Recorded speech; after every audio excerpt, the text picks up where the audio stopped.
نبی علیہ الصلوۃ والسلام به داسې د جمعې خطبه ورکوله.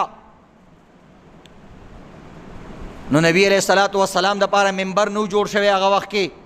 نو یو د کجور تنه وه، یو د کجور یو ډډ شانت یو تنه وه، هغوی دلته د اونې اغوستې وه. نبي علیه السلام به پې کله ډډه ولګوله، کله به یې پې لاس کې اغوست په هغه کجوري ونه باندې، د هغې په تنه باندې نبي علیه السلام به لاس کې اغوستو، ډډه به یې لګوله. یو ځل یو ښځي ویلې بخاري شریف کې دي، یا یې غلام راولېږلو، وایي چې زه تاسو له منبر جوړوم چې تاسو په منبر باندې کښېنئ. نبي علیه السلام ورته ډېره ښه خبره ده، وایي چې ټولو ته به ښکارئ. وایي ډېره ښه خبره دا منبر چې موږ جوړو دا د نبي علیه الصلوۃ والسلام په هغه یاد کې جوړو. نبي علیه السلام اجازت ورکړو، ویل جوړ کا. نبي علیه السلام چې بره په منبر باندې کېناستو، هغه د اونې چې کومه تنه وه هغه په جړا شوه. اوس هم د نبي علیه السلام روضې ته مخامخ دغسې شاته دغسې پیلر جوړ شوی، بره چې کوم دی حنانه پې لیکلې ده چې دا هغه ستنه ده چې په دې ځای باندې هغه اونه وه چې د نبي علیه الصلوۃ والسلام پسې جړلي وو. نبی علیہ السلام حیران شو چې اونې ته ګوره، لرګي ته ګوره، جړا ته ګوره، اونې ته ګوره، عاشق رسول ته ګوره، اونې ته ګوره، عاشق رسول ته ګوره. موسی علیہ الصلوۃ والسلام ته د اژدها نه کونټۍ جوړه شوه، نو هغه خو به هم جاندارو.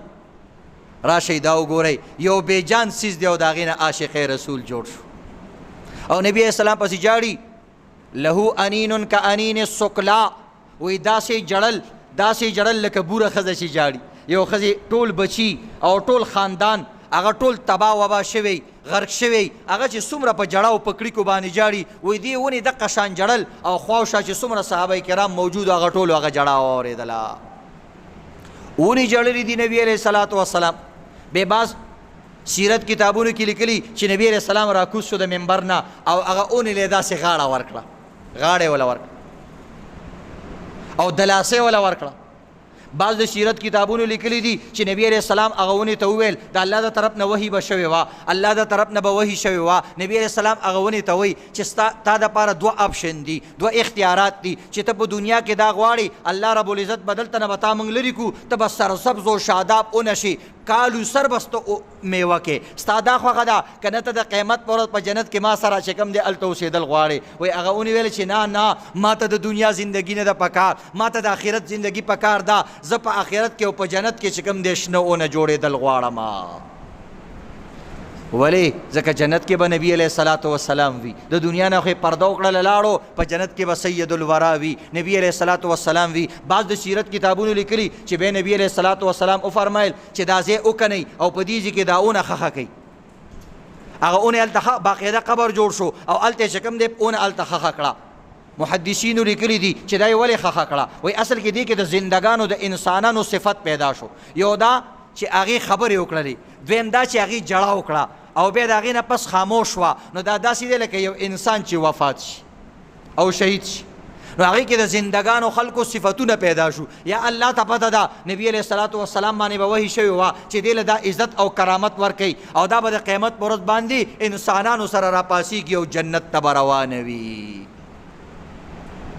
زمونږ پیغمبر داسې پیغمبر دی چې هغې پسې ونې جاړي. دې وجې نه څوک دې دا ګستاخي ونه کي چې هغه پیغمبر 1400 کاله مخکې تیر شوی دی، د هغه بچي نشته، د هغه صحابه کرام وفات شوي دي، شهیدان شوي دي. نه څوک دې دا ګستاخي ونه کي. دا دورونو کتلی دي چې کله په پیغمبر باندې لاس اوچت شوی دی هغه لاس کټ شوی دی، چې کله پیغمبر باندې جبه اوچته شوې ده هغه جبه کټ شوې ده، چې کله پیغمبر پسې مسخري شوي دي په سرونو په اشارو باندې هغه سرونه کټ کړی شوي دي.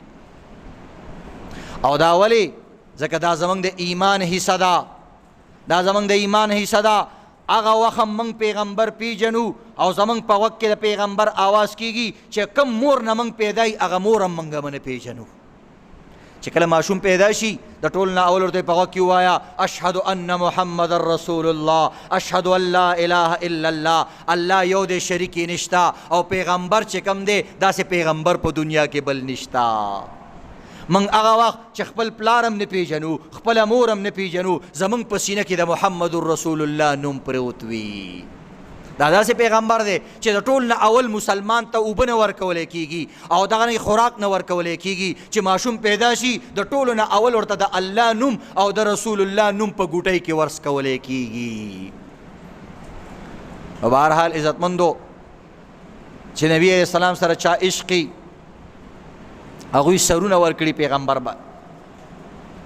ابو بکر صدیق ته یو ځل زوی وی زوی لا مسلمان شوی نه وی فلانی جنگ کې زما مخې له رالې څو ځل رالې زما د تلوار لاندې خو ما سوچ وکړو پلار دی زه خیر دی ګزاره وکړه. هغه وی های های زما زویه زما د تلوار لاندې به نه وی راغلی چې د پیغمبر دپاره ما ستا سر قلم کړی وی چې ته زما د تلوار لاندې راغلی وې ما به دا نه کتلی چې دا زما نه پیدا دی دا زما زوی دی او دا به زما نسل زیاتی او دا به زما دپاره فخر وي. نه نه زما دپاره فخر زما محمد رسول الله دی. موږ به په داسې پیغمبر ولې فخر نه کوو؟ په دې باندې به خلک ولې غازیان نه پیدا کېږي چې عزتمندو دا جناتو پیجندلو. قل اوحي الی انه استمع نفر من الجن فقالوا انا سمعنا قرآنا عجبا. جناتو سره علم غیب نه پته ورته نه وه د اسمان نه دوی ایثار کړی شوي وو په ستورو به ویشتل کېدل نو پته ورته نه وه. یو ځل نبي علیه الصلاة والسلام قرآن ویلو او دغه رنګې پیران پې تېر شو ویې کتل بهرحال ملګرو له بشارت ورکو وایي څه عجیبه قرآن موږ د دې پیغمبر نه واورېدلو. جناتو په ایمان راوړو.